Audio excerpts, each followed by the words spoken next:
మేమందరము లోకములో నుంచి ప్రత్యేకించబడ్డవారం, పరిశుద్ధులం కనుక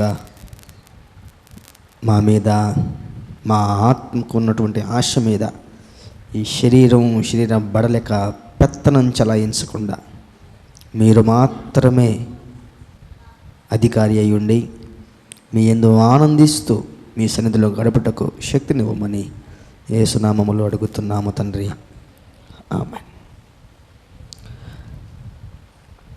పరిశుద్ధ బైబిల్ గ్రంథములో ఏదైనా ఒక మాట రాస్తే చాలా గొప్ప, అందులో వ్రాయబడేటువంటి ఒక విషయం, బైబిల్లో ఒక విషయం, ఒక మాట, ఒక బంధం, ఒక లక్షణం ఏదైనా ప్రస్తావించబడితే, ఒక వ్యక్తి గురించి తనకున్నటువంటి గుణం గురించి ప్రస్తావించబడితే అది చాలా గొప్ప. బైబిల్లో అలాగా ప్రస్తావించబడ్డటువంటి విషయాల్లో ప్రేమ అనేది కూడా చాలా శ్రేష్టమైంది. It's very precious. సుమారుగా 366 మార్లు ప్రేమ అనే పదాన్ని వాడారు. In Telugu Bible 366 times love, the word of love is mentioned in Telugu Bible. ప్రేమ ఎంతో గొప్పది ప్రేమ. ఆ ప్రేమకు సంబంధించి ఒక 3-4 మాటలు నేను మీ ముందుంచి ప్రార్థన చేస్తాను. ఇర్మియా గ్రంథం 31వ అధ్యాయము 3వ వచనం మనందరికీ బహుగా సుపరిచిత వచనం. మనిషి పట్ల దేవునికి ఉన్నటువంటి ప్రేమ గురించి చెబుతున్నటువంటి వచనం ఇది. ఆ ప్రేమ శాశ్వతమైందట, అది పరిస్థితులను బట్టి ఆగేది కాదంట, ఇచ్చిన దానికి తగ్గట్టుగా బదులు రాకపోతే కోపగించుకునేది కాదంట, తను ఎక్స్పెక్ట్ చేసినంత రిజల్ట్ రీచ్ అవ్వకపోయినా ఆ ప్రేమ వదిలేది కాదంట. అది శాశ్వతమైన ప్రేమ అని దేవుడు తన ప్రేమ గురించి తెలియజేస్తున్నాడు. కేవలము ఇర్మియా ప్రవక్తతో మాత్రమే కాదు, ఈరోజు ఈ మాటలు ఈ రాత్రి వింటున్నటువంటి నా గురించి కూడా ప్రభు యొక్క ఉద్దేశం అదే.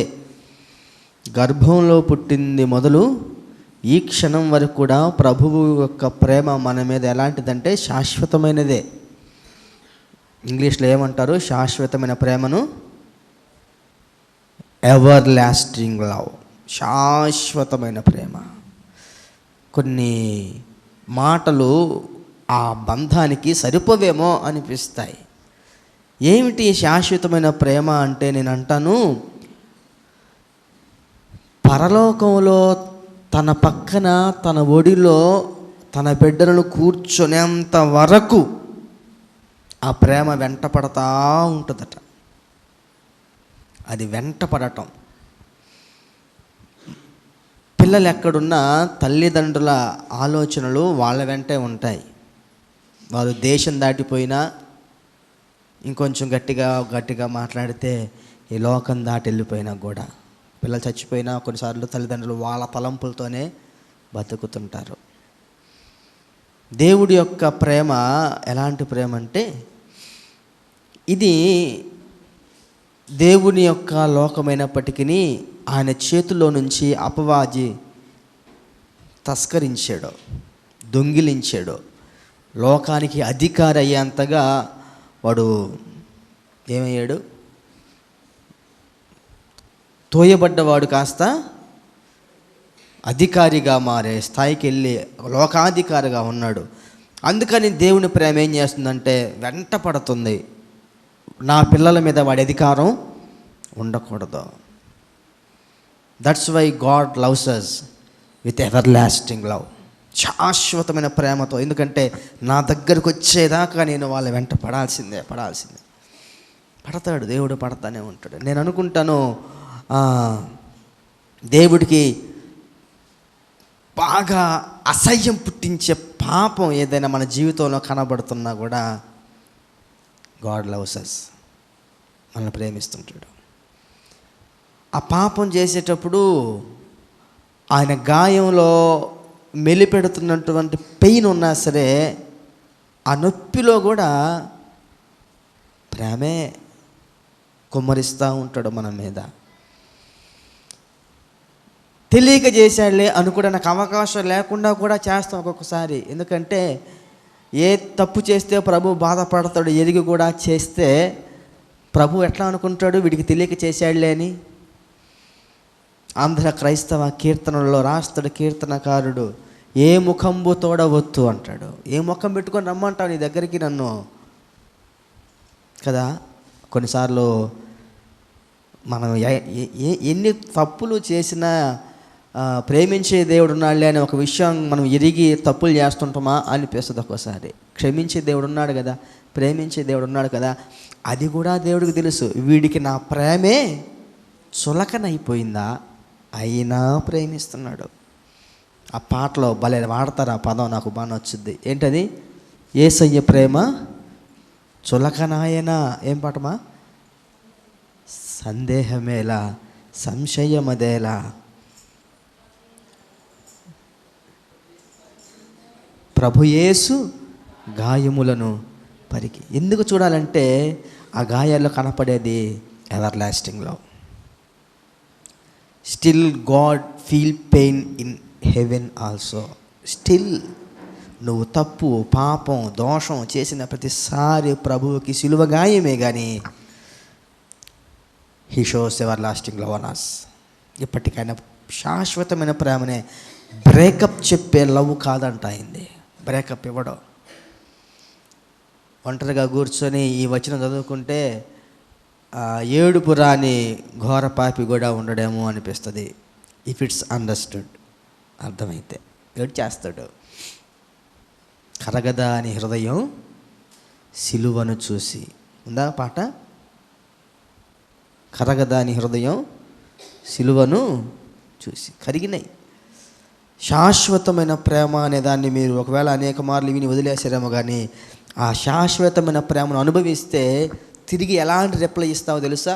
ఎఫెసీ పత్రిక 6వ అధ్యాయం 24. ఇర్మియా ప్రవక్తకి దేవుడు తన ప్రేమ ఎట్లాంటితో చెప్తే పౌలు భక్తుడు ఎఫెసీ సంఘానికి చెప్తున్నాడు. 6వ అధ్యాయము 24వ వచనం.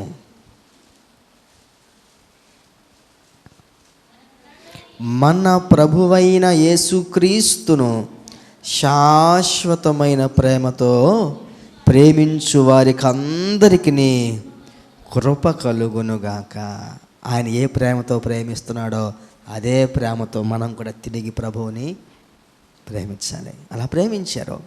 లోక 7:47లోకి వెళ్తే ఆ స్త్రీ గురించి రాస్తాడు ప్రభువుడు, ఈమె విస్తారముగా ప్రేమించను గనక ఈమె విస్తారమైన పాపములు క్షమించబడ్డాయి. ఆమె ఇప్పటికీ నా పాదములను ముద్దు పెట్టుకొనుట మానలేదు. నువ్వు నా తలను అంటుకున్నట్టుకు నూనెనా ఇవ్వలేదు, కానీ ఈమె అత్తరుతో నా పాదములను కడుగుతున్నది. తన శరీరానికి ఘనతైనటువంటి వెంట్రుకలతోటి నా కాళ్ళను పాదములను తుడుచుచున్నది. విస్తారంగా ప్రేమించిందంట. అపోస్తలులు, ప్రవక్తలు, భక్తులు, మిషనరీలు ఎందరో ఆ శాశ్వతమైన ప్రేమతో యేసు ప్రభువుని ప్రేమించారు. మధ్యలో ఎప్పుడు కూడా కటీఫ్ చెప్పల యేసయ్యతో, పడల, ఏదో బెడిసింది కదా అని యేసయ్యతోటి వాళ్ళు నాకు నీకు కుదరట్లేదులే అని వెనక్కి తిరిగి వెళ్ళిపోయినటువంటి ప్రేమ కాదు. ఎందుకంటే యేసు ప్రభు ప్రేమ, లేకపోతే దేవుడి ప్రేమ కలువరి గిరిలో కొండెక్కేదాకా వెనక్కి దక్కల. ఎక్కడి నుంచి లాగాడు మనిషి దేవుణ్ణి? పరలోకం నుంచి కొండ మీదకి. ఎక్కడి నుంచి? దగదగ తిమోతి భాషలో మాట్లాడితే, పౌలు భాషలో మాట్లాడితే, ఎవరు సమీపింపరాని తేజస్సులో ఉండేంతటి దేవుణ్ణి అర్ధనగ్నంగా నిలబెట్టేంతటికి శాపం, పాపం మనిషి చేస్తే దిగాడు. అది శాశ్వతమైన ప్రేమ.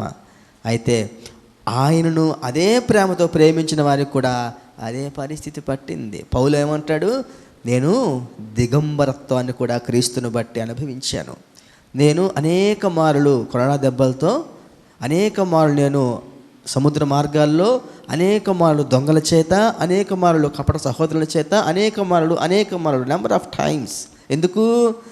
ఆయనను ఏ శాశ్వతమైన ప్రేమతో ప్రేమించాడో నా నుంచి కూడా ప్రభువుకి అదే శాశ్వతమైన ప్రేమ వెళ్తుంది. ప్రభువు మనల్ని ప్రేమించటం మనకు తెలుసు. మరి ప్రభువుకి మన ప్రేమ ఏంటో కూడా చూపించాలి. పేతురు ఎన్నిసార్లు అడుగుతాడు, నన్ను ప్రేమిస్తున్నావా, ప్రేమిస్తున్నావా, ప్రేమిస్తున్నావా? చెప్పాడు, కానీ అప్పుడు నిజంగా ప్రేమించలా. ఆఫ్టర్ సమ్ టైం, కొంత కాలం తర్వాత ప్రేమించడం మొదలుపెట్టాడు. ఎక్కడ దాకా ప్రేమించాడు? తలక్రిందులుగా సిలువేసేంత వరకు. That is called ever lasting love. ప్రాణం పోతుంది క్రీస్తు పేరు చెప్తే, అయినా సరే నేను ప్రభుని ప్రేమ. యాకోబు పత్రిక 2వ అధ్యాయం 5వ వచనంలో మాటలు చదివి నేను ముగిస్తున్నాను. యాకోబు పత్రిక 2వ అధ్యాయం, దేవునిని ప్రేమిద్దాం, మన పట్ల కృపను కుమ్మరిస్తున్న దేవుణ్ణి. యాకోబు పత్రిక 2వ అధ్యాయం 5వ వచనం.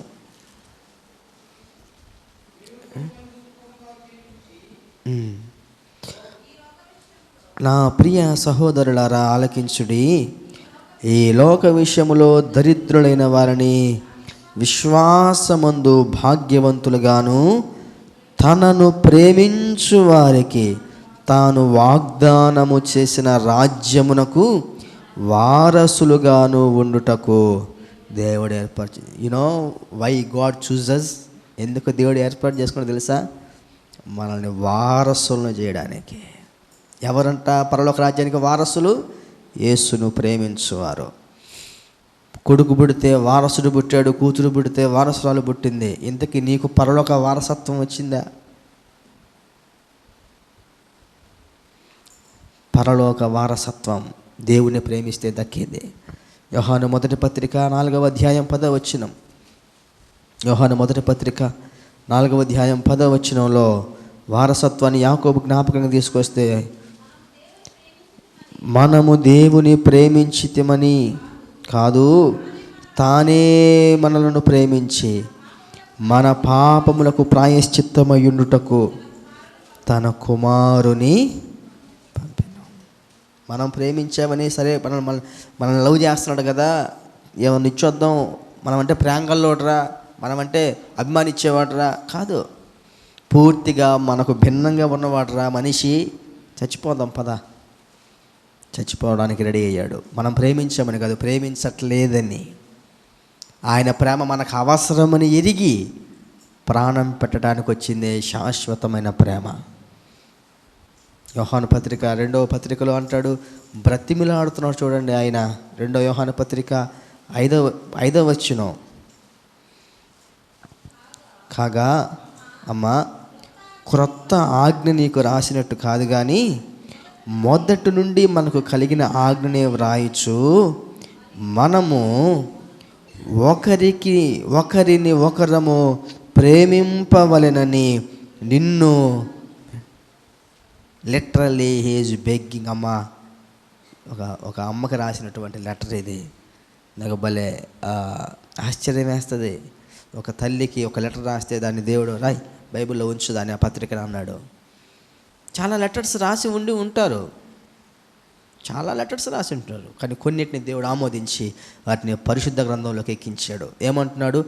వేడుకుంటున్నాడంట ప్రేమించామని. అమ్మా, కొత్తగా ఏం చెప్పట్లేదు, నీకు తెలిసిందే. ఏంటంట? ఒకరిని ఒకరము ప్రేమింపవలనని నిన్ను వేడుకొనుచున్నాను. దేవుని ప్రేమిద్దాం. దేవుని ప్రేమించటం అంటే ఒకరిని ఒకరిని ప్రేమించటం. ధర్మశాస్త్రం అంతయు నిన్ను వలె నీ పొరుగు వారిని ప్రేమించని ఒక్క మాటతో సమాప్తమైంది అంటాడు Paul. The whole law was completed by love. ప్రేమతోనే ధర్మశాస్త్రం అంతా సమాప్తమైపోయింది. Old testament love, new testament love, the whole Bible is love అంటాడు కదా ఆర్ఆర్కే మూర్తి గారు. బైబిల్ దేవుడు రాసిన ప్రేమ లేఖ అంటాడు. It's a love letter from God to every man. ప్రతి మనిషికి దేవుడు ప్రేమతో రాసిన లేఖే ఈ ప్రేమ లేఖ. దేవుడిది మనిషి మీద శాశ్వతమైన ప్రేమ, దేవుని పిల్లలది దేవుడి మీద శాశ్వతమైన ప్రేమ. ఆ ప్రేమను ఎక్కడ కనపరచాలంటే ఒకరిని ఒకరము ప్రేమించుకున్నప్పుడే దేవునిని ప్రేమించినట్టు. తలలు వంచుదాం, ప్రార్థన చేసుకుందాం. దయచేసి అందరం తలలు వంచి కళ్ళు మూసుకొని కొద్ది నిమిషాలు ప్రభు వైపు చూద్దాం. ఈ చివరి దినాల్లో బైబిల్ గ్రంథంలో రాసినట్టుగా అక్రమము విస్తరించుట చేత ప్రేమ చల్లారిపోతుంది. చాలా భయంకరమైన దినాల్లో మనం బ్రతుకుతున్నాం. దేవుణ్ణి ప్రేమించటం అలవాటు చేసుకుందాం. కలువరిగిరిలో ప్రభువు చిందించినటువంటి రక్తం, కలువరిగిరిలో ప్రభువు మన కొరకు ఎదురు చూస్తూ అర్పించినటువంటి ప్రశస్తమైన ప్రాణం.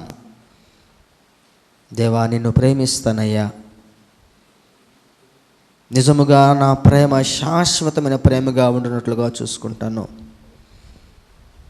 లోక సంబంధి ప్రేమించినట్టుగా కాక, లోక సంబంధి లోకాన్ని ప్రేమించినట్టుగా కాక, లాభాపేక్ష చూసుకొనకుండా నీవు నన్ను ఎలాగున ప్రేమించావో, నీ ప్రేమకు బదులుగా గాయాలు నీకు తిరిగిచ్చిన వదలక ప్రేమను ఎలా నా మీద కుమ్మరిస్తూ ఉన్నావో, అట్టి ప్రేమను నేను నీకు కనబరుస్తాను.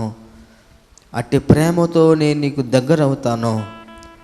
అట్టి ప్రేమను కలిగుండి బ్రతుకుతాను ప్రభువా అంటూ ఈ కొద్ది నిమిషాల్లో ప్రభుతో చిన్న సంధి, ప్రభుతో చిన్న ఒప్పందం, ప్రభువు నీవు మాత్రమే మాట్లాడుకునే కొద్ది నిమిషాల్లో నీవు ప్రభువుకి చిన్న ఉత్తరం రాయగలుగుతావా? నీ మౌన లేఖలో ప్రభువు నీ మనసు చూడగలుగుతాడు. ప్రభువా, శాశ్వతమైన ప్రేమతో నిన్ను ప్రేమిస్తాను.